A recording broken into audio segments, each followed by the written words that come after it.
Donald Trump is all but abandoning New Hampshire. We have new reporting into Outfront about the Trump campaign's hopes, which now appear to be dashed, for a win in the state. And it comes as Trump is striking out ahead of Kamala Harris's visit to New Hampshire tomorrow, posting on social media, and I quote, "Comrade, Kamala Harris sees there are problems for her campaign in New Hampshire. To my friends in New Hampshire, get out and vote Trump." He may be saying that, but his campaign appears to be giving up. Steve Contorno is out front. And Steve, here's the reality. New Hampshire, they thought they could win it. They really thought they had it at one point for the Trump campaign. How have the tides turned? Aaron, very quickly, New Hampshire is a state with a bit of an independent streak. It has voted Democrat in most presidential elections lately, but it has a Republican governor, and Trump came within 3,000 votes of winning it in 2016. But a top volunteer to his campaign in the area put out an email recently that said it's his understanding that the campaign has all but given up on New Hampshire, noting that it has no more surrogates coming there, it doesn't have any advertising, and that internal polling seems to suggest that Trump could actually lose the state by more than he did in 2020. Now, the Trump campaign says that this person is speaking out of turn, that the Trump campaign has a robust operation in New Hampshire and they intend to fight there. But when I talked to other Republican operatives in the state, they said that this volunteer is painting a pretty clear picture that's really illustrative of what's happening there. One of them, Mike Dennehy, he's a longtime Republican operative there. He has been a strategist of presidential campaigns. He told me, quote, "If the election were held today, Trump would lose by 6 to 8 points. He's got to win the race, so you have to shift resources, and I can absolutely understand that point of view. It's just hard to make the case for him to spend his resources there." Now, Mike and others have said that there's still 2 months left in this race that has already had a lot of twists and turns, so the momentum could shift again. But Aaron, he's running out of time, and I will point out that he has no advertising reserved for the fall. The Trump campaign has just barred a top volunteer for the campaign's New England operation after that volunteer told supporters in an email that Trump was effectively pulling out of New Hampshire to focus on other battleground states because the campaign determined that New Hampshire was no longer one of them. I should note the Trump campaign says that's not true, that they still have a strong ground presence there. But a lot to discuss tonight with my political sources who are here at the table with me, including Vice President Harris's former communications director, Jamal Simmons, Trump's former White House communications director, Alyssa Farah Griffin, as well as CNN political commentator and the host of Spectrum News' The Big Deal with Errol Lewis.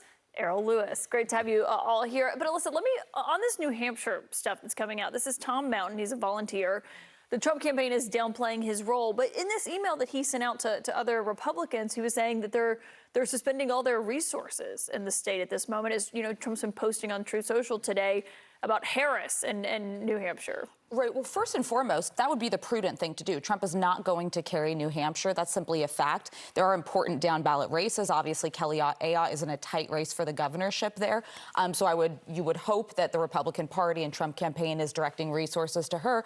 But listen, Kamala Harris upended the race. There was a moment when Joe Biden was still in, they were talking about Virginia being in play for Republicans and for Trump. Now this looks like a competitive map where the Sun Belt is somewhere they're going to have to spend money. She's appearing in Florida, a state she's not going to win, but I think it speaks to the fact that this became a very narrow field. It is really going to come down to just a handful of these battleground states, and she has him on his toes.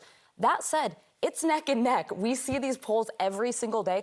I could not put good money on who is going to win this election, but she's got the resources and she's putting them out there. Yeah, when you heard Trump saying, it's not going to be close, it is going to be close. Despite that, Harris has a very particular framing of how she's talking about this race, Errol. This is what she said today about it.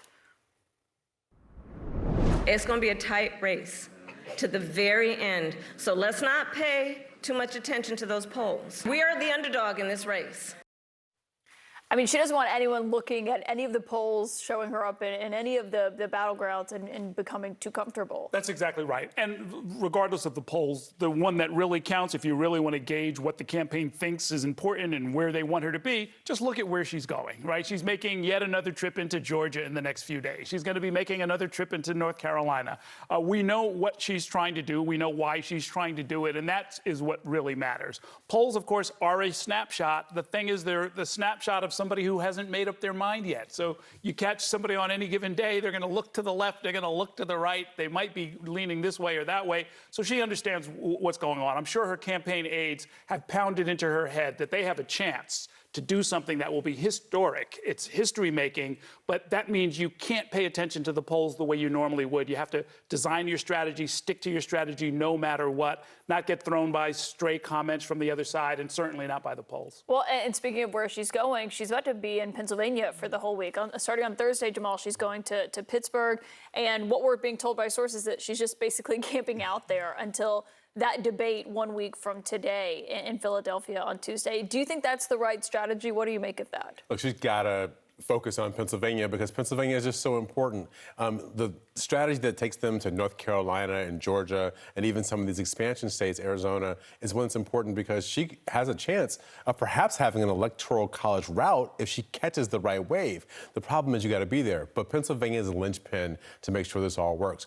They're going to be in debate camp mode, right? So some of this is going to be like, let's camp out and do some day trips, right, that aren't going to tax the candidate too much, get back and do more prep. They've got to figure out how do they make an argument about Donald Trump, not just throw a bunch of facts at the wall, right? Only people will remember the core argument that's made in that debate. And that means that there's going to be some things voters might want to hear about, they won't hear about because they just don't support the argument that the candidate and the campaign are trying to make during that debate. Yeah, and, you know, Trump is looking at this debate. He's been doing debate prep for this earlier than he did for Joe Biden, it seems, based on what we've been hearing. Alyssa, I mean, what does that look like behind closed doors with Trump, who has not successfully landed an attack line on Harris, really? Yeah, and he frames it as policy time, which is basically different advisors going in and kind of reminding him what his key points are and some of the core policies they're hoping he'll hit on and proactively talk about in the debate. He's never, you know this, he's never been a traditional debate prepper where you've got somebody playing the other candidate and he, you know, does it for 90 minutes and is just asked a ton of questions. So I think that he's got staff around him who are trying to remind him the issues that win for him with voters, the border, the economy, onshoring American jobs. But he also is going up against somebody who is so different than who he thought he was running against. A woman much younger than him who he's never actually met but has really strong feelings about. They need to be prepping him to not go off the rails, to not lash out, to not name call. It won't play well for him with the people he needs to win over. But it's Donald Trump. You never know what you're going to get. Well, I'm so glad you brought that up because Trump did this lengthy podcast today, and the person was essentially saying it's so much better when you're on message than when you are not on message. And I mean, it's kind of the most Trumpian moment. Errol, everyone should just watch it and see what Trump's response was. From my personal opinion, I think you are at your best when you're talking about a positive vision of the future versus criticizing the other side. Yeah, I think you have to criticize, though. I think they're nasty. He was kind of saying... Reluctantly, of course. Right. Sadly, it is his duty to sort of be aggressive and nasty. What he's not really going to be ready for, I think, and this is really where he ought to spend some debate prep time, is that Kamala Harris, unlike Joe Biden, is going to go on the attack. This is a professional prosecutor. This is somebody who knows how to break you down, hit you here, here, here, and then come back and do it again. And I think that's going to be the kind of narrative that she sort of builds in a way that he won't be able to wiggle out of. You know, I mean, the normal Trump response is to say something so outrageous that it throws the opponent off guard, it captures the headline, it dominates the debate. I don't know if that's going to be available to him. And I think that's a great point because today Trump just pleaded not guilty formally again to that retooled indictment by Jack Smith in the election interference case. His attorneys are formally going to go and do that on Thursday. Trump has waived his right to an appearance, but one of the criticisms that I heard from Democrats and White House officials after the CNN debate was Biden didn't bring up Trump's conviction enough or his indictments enough. Is that something that you think she's going to bring up a lot? Listen, it depends on what their core argument is. They might decide that people know enough about that. It may also be that there's only one of them they really want to go at. There's only one proof point they need to make sure the voters they're trying to target really understand it. But this is a key point about what Errol was just saying. What they can't do is get into a policy point counterpoint because that's not going to convince anybody of anything. It's going to be a bunch of facts up against the wall. They got to have a core argument. And somebody's job also has to be in the debate prep.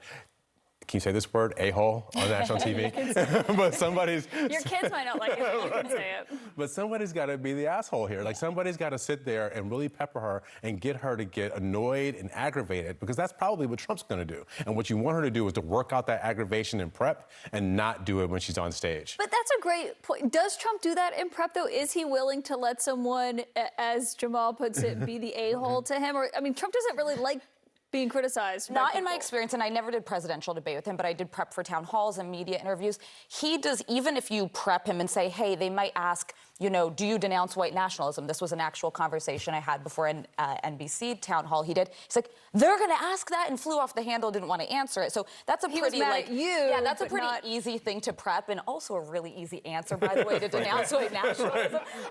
But he's not someone you could prep in a traditional sense.